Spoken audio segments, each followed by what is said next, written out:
Bueno, hoy estaba leyendo un poemario de Blanca Varela, que es una antología, y hay un poema que se llama Del orden de las cosas, que se lo dedica a Octavio Paz.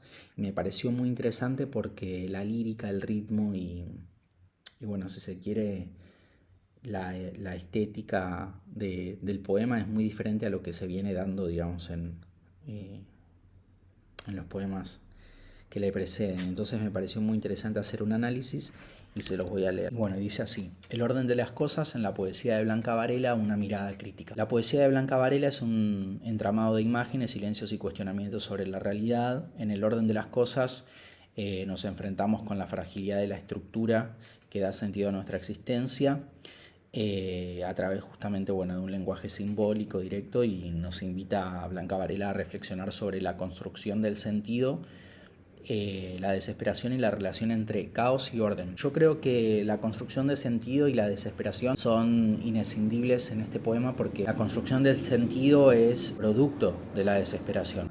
Ella dice: poner en marcha una nebulosa no es difícil, lo hace hasta un niño, estableciendo una metáfora sobre el proceso de inscribir justamente una idea, un sentido o una certeza en el vacío existencial.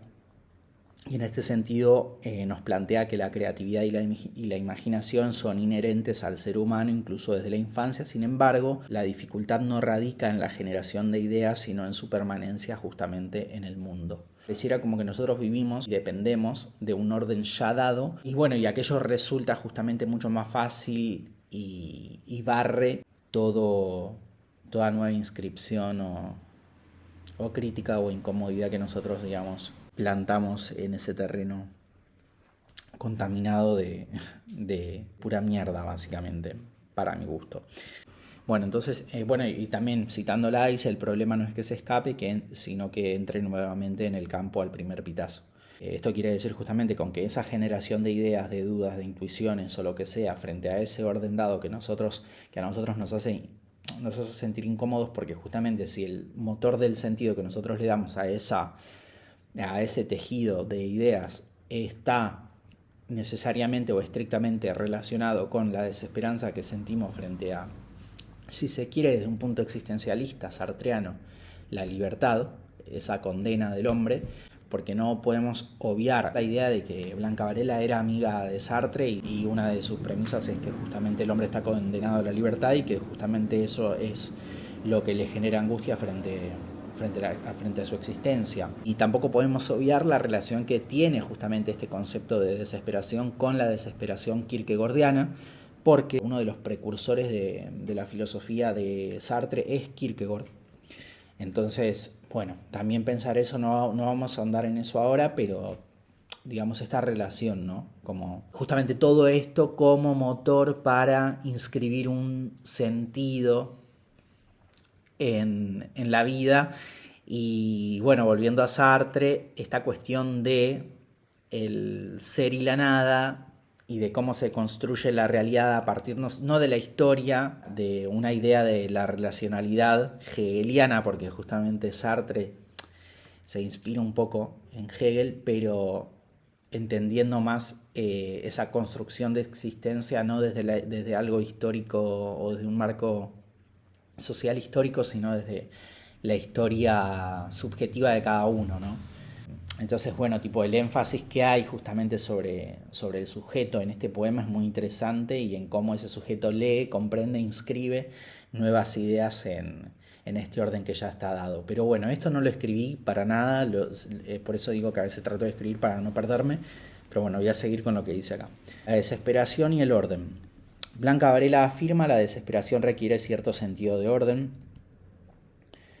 En esta afirmación aparentemente paradójica radica una profunda reflexión filosófica. Incluso en los momentos más oscuros, el ser humano busca un marco que le permita sostenerse. La desesperación auténtica. Según la autora, no se alcanza de inmediato, es un proceso que puede tomar toda una vida, y no se trata de una desesperación efímera como la de una luciérnaga que se enciende y se apaga, sino de una desesperación permanente que se convierte en motor y creación de la resistencia, que es exactamente lo que estábamos hablando antes, que justamente la creación y la resistencia y ese motor son producto de una permanente desesperación, de una fuerte desesperación frente al orden dado y frente al universo en el que vivimos. Justamente la desesperación como motor no tiene, o sea, no puede ser, digamos, efímera. No puede ser tipo algo que nos incomode de manera pasajera, sino que tiene que ser algo con lo que nosotros sí o sí podamos cambiar aquello que nos está lastimando y que nos impide realmente vivir. En este contexto aparece la idea de saber perder con orden y nos habla de la importancia de asumir el fracaso, de encontrar una postura sólida frente a la inevitable desintegración del sentido, y la aceptación del caos no implica rendición, sino la posibilidad de construir a partir de la pérdida. Y bueno, esto quiere decir que justamente en este devenir caótico del mundo y en este orden caótico en el que vivimos en el mundo, todo aquello que perdemos o todo fracaso tienen que ser justamente parte de aquel entendimiento del mundo que vivimos ahora. Bueno, el tiempo y la configuración del mundo, el poema nos introduce también en una concepción del tiempo distinta a la tradicional, si bien solemos entender el tiempo de manera secuencial y lineal. Y acá yo traigo la cita de otro poema, que no tiene nada que ver con este, pero que dice: el tiempo es un árbol que no cesa de crecer. Y en este sentido, y en relación al tiempo, si el tiempo es un árbol que no cesa de crecer, primero hay una noción que niega esta cuestión horizontalista a la que estamos acostumbrados cuando pensamos el tiempo, y lo compara con un árbol que crece en distintas direcciones, y esta perspectiva también rompe con la lógica cronológica y sugiere una estructura más orgánica y caótica del devenir. O sea, el orden del mundo no es fijo ni predecible, sino una construcción constantemente en disputa. Hacia el final del poema, Varela introduce un elemento nuevo que es la fe, y la cito, dice: desesperación, asunción del fracaso y fe. Indicando que a pesar de la desintegración del sentido, indicando que a pesar de la desintegración del sentido, la fe en la posibilidad de reconstrucción es fundamental. Este concepto no se refiere a una fe religiosa, obviamente tampoco tiene que ver con una cuestión mística, sino es más bien una convicción en la capacidad del individuo para seguir creando a pesar de la adversidad. Me refiero que no tiene que ver con algo místico, porque acá, digamos, estamos hablando sobre... Después voy a seguir un poco más con la cuestión política y la crítica a la hegemonía, de cómo la hegemonía se impone sobre el orden justamente aparente de las cosas por el contexto histórico también en donde ella escribe, ¿no? Que justamente es post Segunda Guerra Mundial.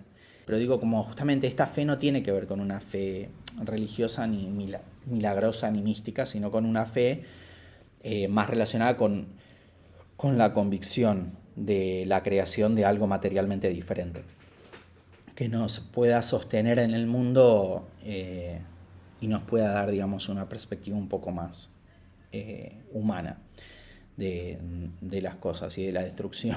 Bueno, también presenta una dimensión política, que esto es lo que venía diciendo, que en un contexto histórico marcado por regímenes totalitarios y conflictos ideológicos, pareciera ella, en este poema, aludir a la resistencia frente a los poderes hegemónicos.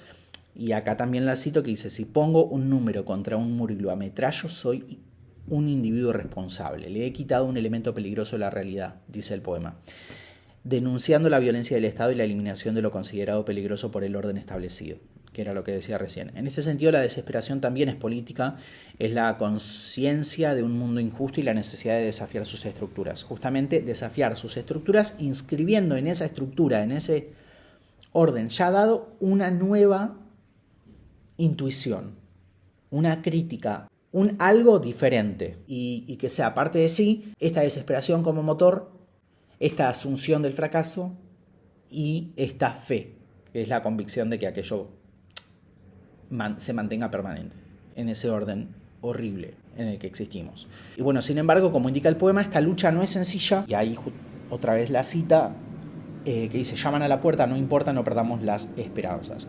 El sujeto poético sabe que la resistencia conlleva riesgos, pero insiste en la importancia de mantener la postura y la fe. O sea, esto es muy importante. O sea, sí, la resistencia conlleva riesgos, pero hay que mantener la postura, la fe y bancarse los trapos, básicamente. Espero que les haya gustado y no haya sido muy falopa, pero bueno, tenía ganas de compartirlo con ustedes porque me pareció súper interesante. Es una poeta que me gusta, y también me gusta pensar como en el marco justamente, o en el contexto en el que lo escribe y para quién lo escribe, que esto está dedicado a Octavio Paz. Perdón si si articulé mal algunas ideas o alguna palabra, porque la verdad esto es un poco improvisado, así que eso.